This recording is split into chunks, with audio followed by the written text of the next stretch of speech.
24년도 원자력 기사 실기 리뷰 영상입니다. 이 영상은 24년 실기 시험 기출 문제를 리뷰하는 영상으로 문제풀이 영상이 아닙니다. 리뷰 영상에서는 어떤 유형의 문제가 출제되었는지, 그리고 그 중에서 꼭 맞춰야 하는 필수 유형 문제는 몇 문제가 있었는지, 그리고 전체적인 난이도는 어땠는지를 살펴보겠습니다.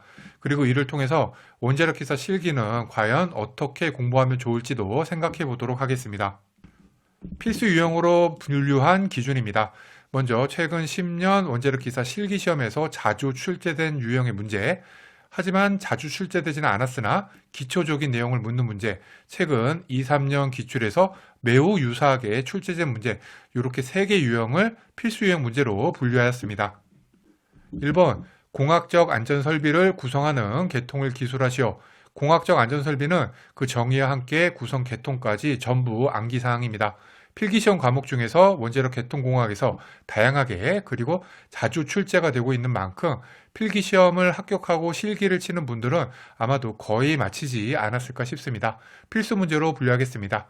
참고로 유사 문제는 요 밑에 제가 써놨는데 요번 1번 같은 경우에는 2014년 실기시험 6번 문제가 유사 문제 되겠습니다.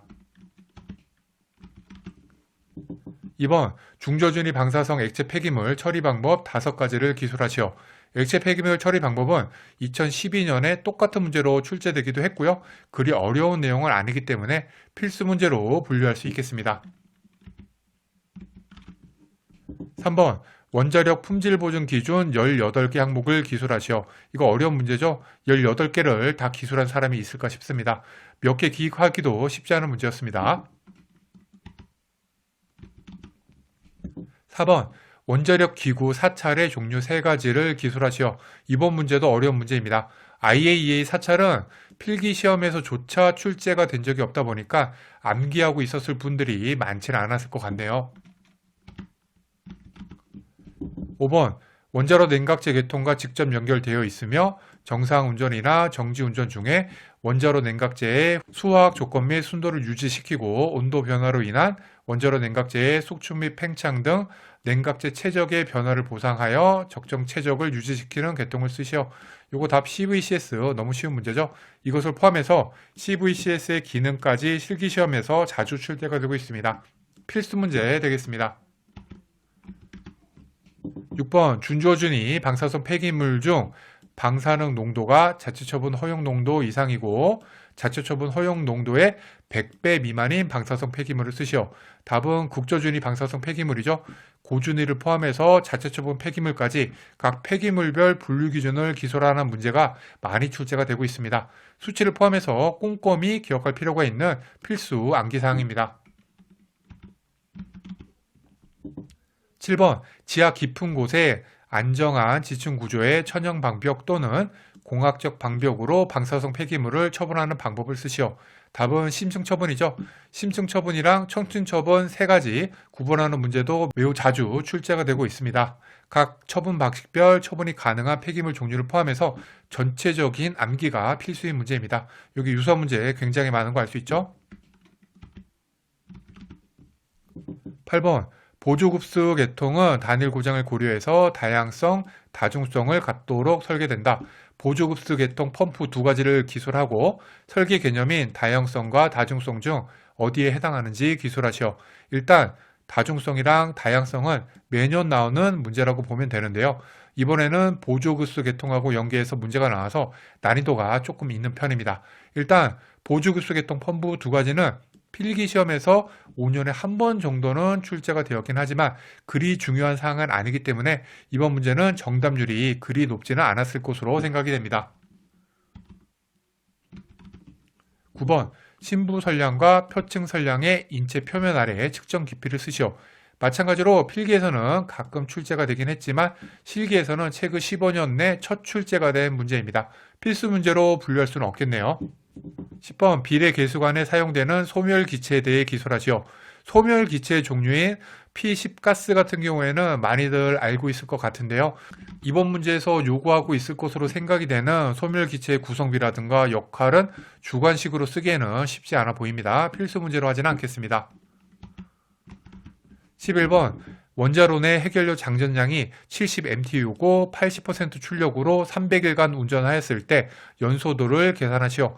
매년 무조건 나온다고 봐야 되는 연소도 계산 문제입니다. 이건 필수 문제가 되겠습니다. 12번 전자의 드브로이 파장의 식을 쓰시오. 그 다음에 1매부 감마선의 진동수를 계산하시오. 두 개의 새끼 문제가 있네요. 두 번째 진동수 같은 경우에는 E는 H뉴로 쉽게 계산할 수 있죠. 그런데 첫 번째 드브로이 파장식 같은 경우엔 15년 내 출제된 적이 없고 필기시험에서도 잘 나오지 않기 때문에 틀린 분들이 좀 있을 것 같긴 합니다. 필수 문제로 분류할 수는 없겠습니다.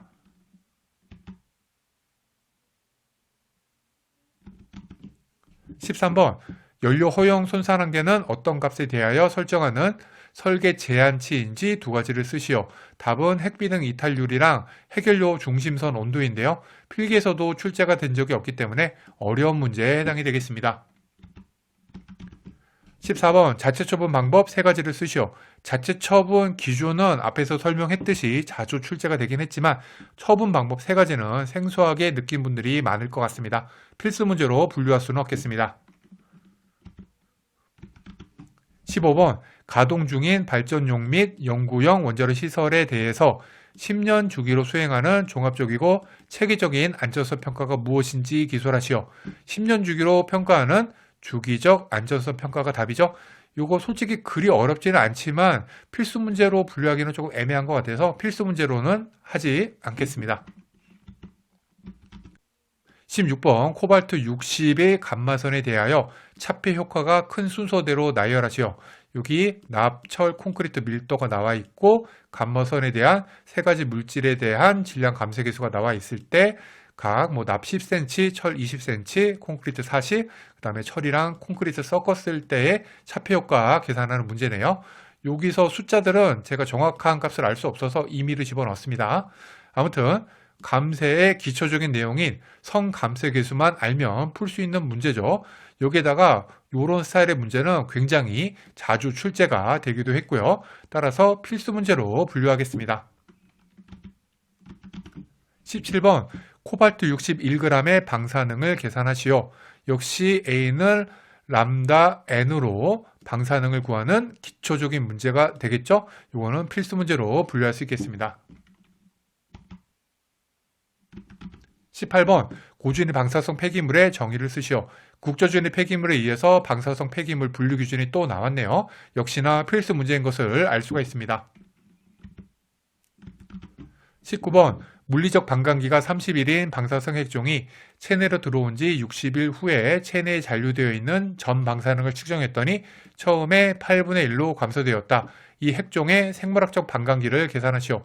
물리적 반감기, 생물학적 반감기를 사용해서 유효 반감기를 계산하는 식을 알면은 풀 수 있는 역시나 기초적인 계산 문제입니다. 필수 문제로 분류할 수 있겠습니다. 마지막 20번 베타선을 방출하는 핵종에 오염된 물건을 측정한 결과 측정 계술이 310ppm, 그 다음에 백그라운드 계수율이 200ppm이었다.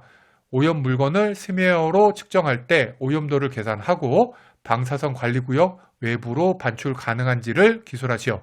이번 문제는 계산 문제 치고는 난이도가 조금 있는 편입니다. 우선 스메어를 할 경우에 오염도 계산식을 알아야 되고요.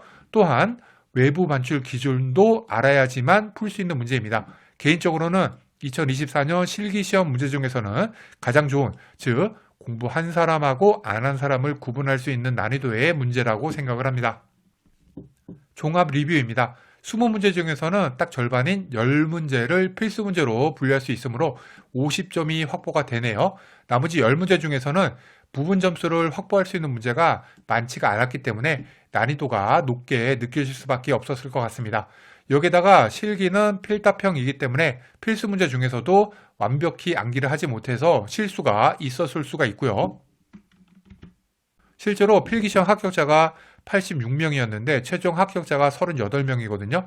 그런데 이 38명 중에는 23년 필기 합격자도 포함이 될 수가 있죠.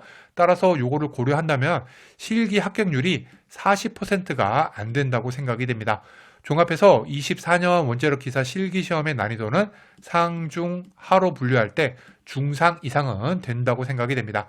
실기시험 같은 경우에는 필기와 출제 경향이 다소 다르기 때문에 일단 우선적으로는 실기시험 기출문제를 완벽히 암기하고 나서 그 다음에 필기시험 기출문제를 다시 한번 풀어보면서 보완하는 공부가 유효하다고 생각이 됩니다.